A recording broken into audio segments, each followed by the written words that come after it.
There's a specific kind of UFC night where you can feel the building tighten up even before the first punch lands, because everyone knows what's coming. Not who wins, but the moment. The fight that turns into a highlight people replay for months. The undercard clash that quietly changes a contender's life. The hometown hero who either gets lifted by the crowd or swallowed by the pressure. And UFC 325 in Sydney feels built for exactly that. This is the UFC returning to one of its loudest markets, with a card designed to create moments in front of a live audience that's been waiting for years. But here's the twist that makes UFC 325 feel bigger than just another numbered event. This is one of the early tentpoles of the UFC's new broadcast era with Paramount Plus, which means the UFC isn't just selling a pay-per-view night anymore.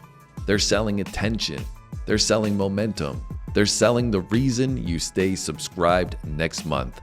So tonight is that primer. Just 5 fights and the exact things you should be watching for, what each fighter is trying to do, where the fight is likely to swing, and the moments that decide whether the crowd explodes or it goes silent. Quillan Salkilld versus Jamie Mullarkey. Let's start with the fight that might split the arena in half, because this is local hype colliding with local pride. Quillan Salkilld is the kind of prospect fans fall in love with fast. He's young, explosive, and he's already built a reputation around highlight finishes. The kind where you don't just win, you announce yourself. And if you're the UFC, this is the type of fighter you want popping on a Sydney card. A homegrown, fast-finishing talent who could become the next name. But Jamie Mullarkey is the kind of fighter the UFC uses to test that hype. He's not here to be impressed, he's here to make it ugly. Mullarkey is a veteran who's lived through the part of MMA no highlight reel shows, the clinch battles, the fence pressure, the exhausting minutes where nothing cool is happening, but everything is being decided.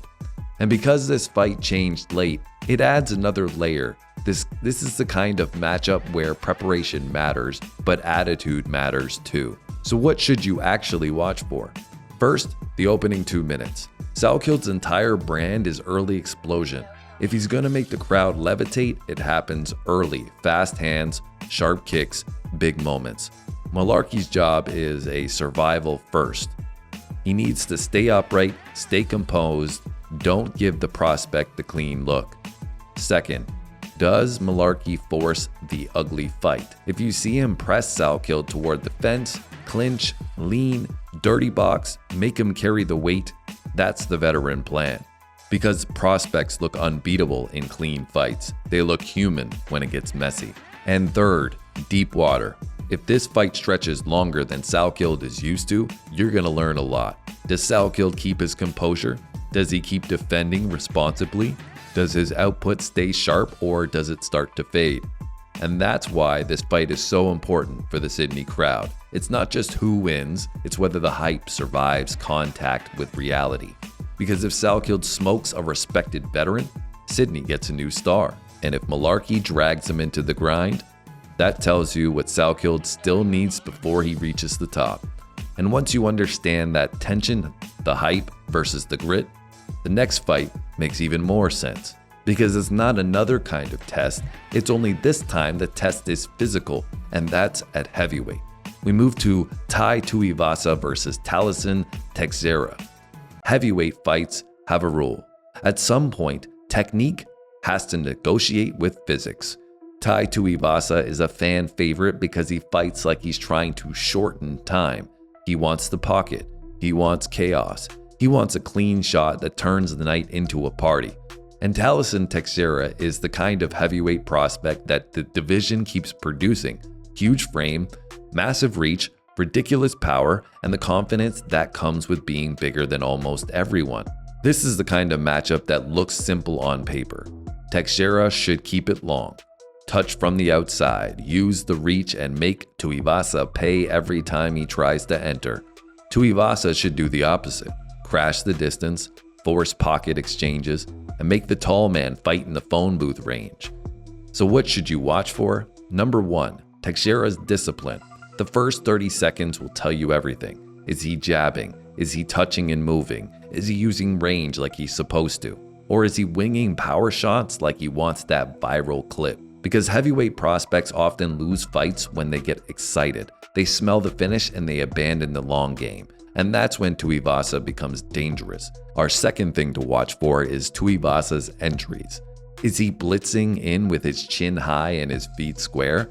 Or is he forcing reactions, feinting, dipping, stepping in behind a safe setup? Because against a taller fighter, entering clean matters. If Tuivasa runs straight in, he can get met with a straight right, an uppercut, a knee, something nasty.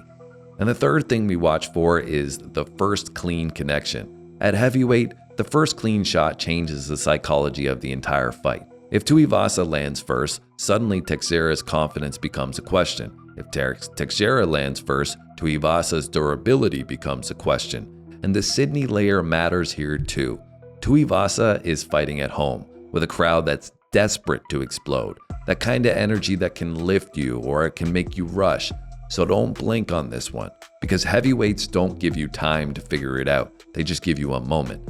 And after that moment, the card shifts into something totally different, because the next fight isn't chaos, it's control. A striker duel where one mistake can decide the whole thing. We've got Rafael Fiziev versus Maurício Ruffy. If Tuivasa versus Teixeira is about physics, Fiziev versus Ruffy is about timing. This is one of the cleanest style contrast fights on the card, a layered technician versus a one-shot punisher.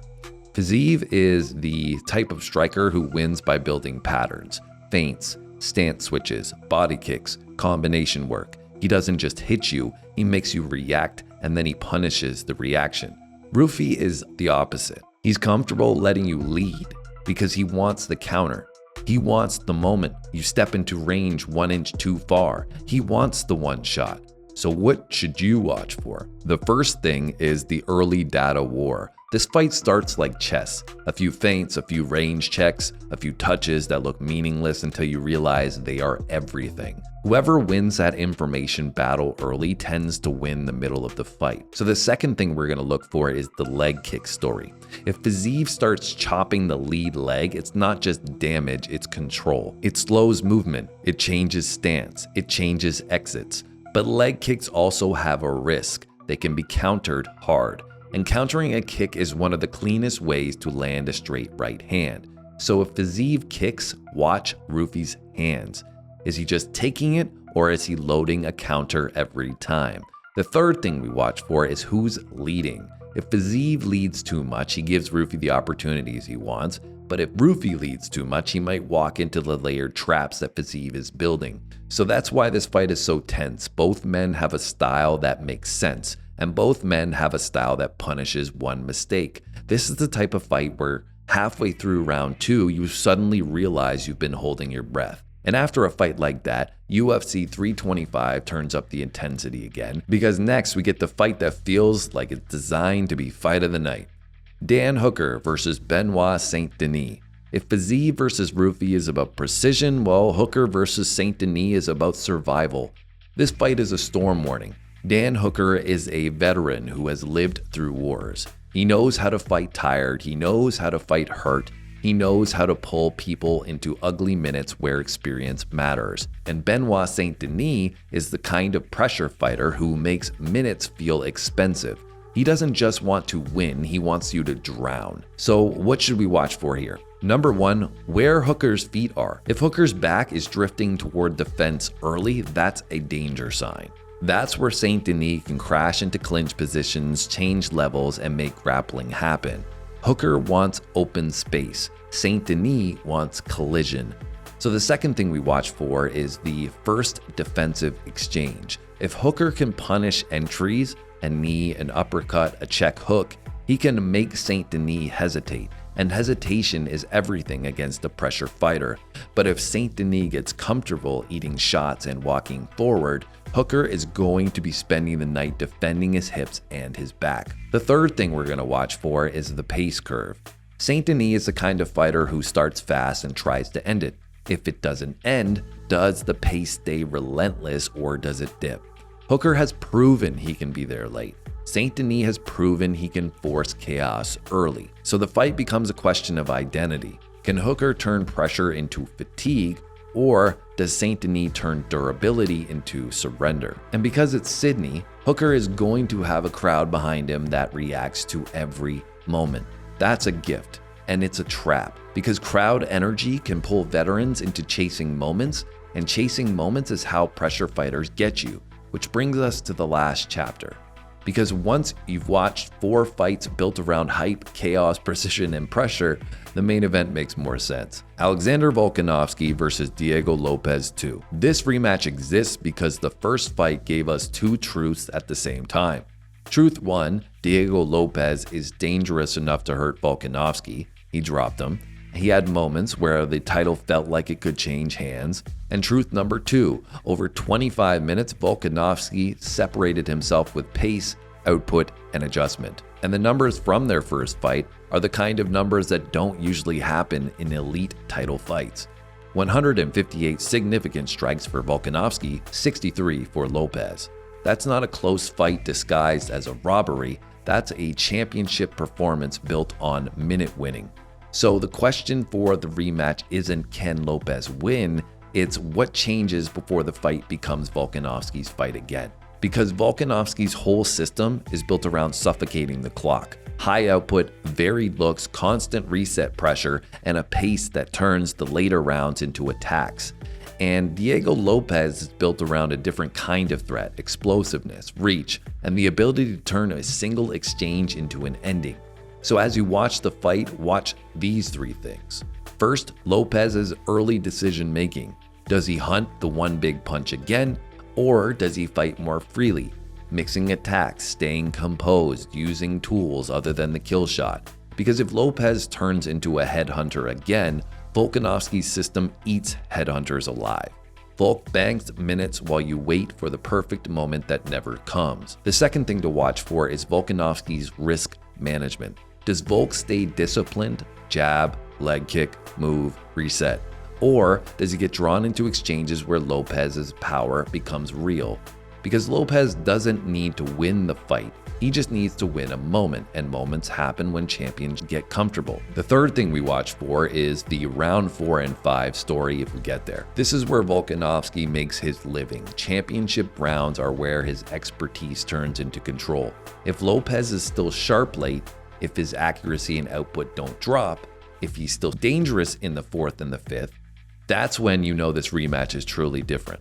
But if the fight starts to look like the first one, with Lopes swinging hard, Volk staying composed, and the champion stacking more minutes, then you're watching a system repeat itself. And in Sydney, with the crowd behind him, Volkanovski will be trying to do what champions do best, make you feel like you're always one step behind until the fight is already gone. So that's your UFC 325 primer. No predictions, no bets, just the blueprint on this one. Salkilld versus Mullarkey is a hype versus the grit, and whether the prospect survives the ugly fight. Tuivasa versus Teixeira is the range versus the chaos and who can land the clean one first. Fiziev versus Ruffy is the layers versus timing and who wins the information war. Hooker versus Saint-Denis is space versus collision and whether the storm fades or intensifies. And Volkanovski versus Lopes is the system versus the moment and whether that rematch is a repeat or a rewrite. In the next video, we'll do what we didn't do tonight, and that's where I'll bring out my proprietary scorecard, break down the categories, and turn these matchups into picks and best bets. But for now, comment one thing. Which fight do you think produces the biggest moment in Sydney? Not who wins, just which fight leaves the loudest echo. Because UFC cards in Australia tend to deliver at least one moment you don't forget, and UFC 325 feels built to manufacture 5.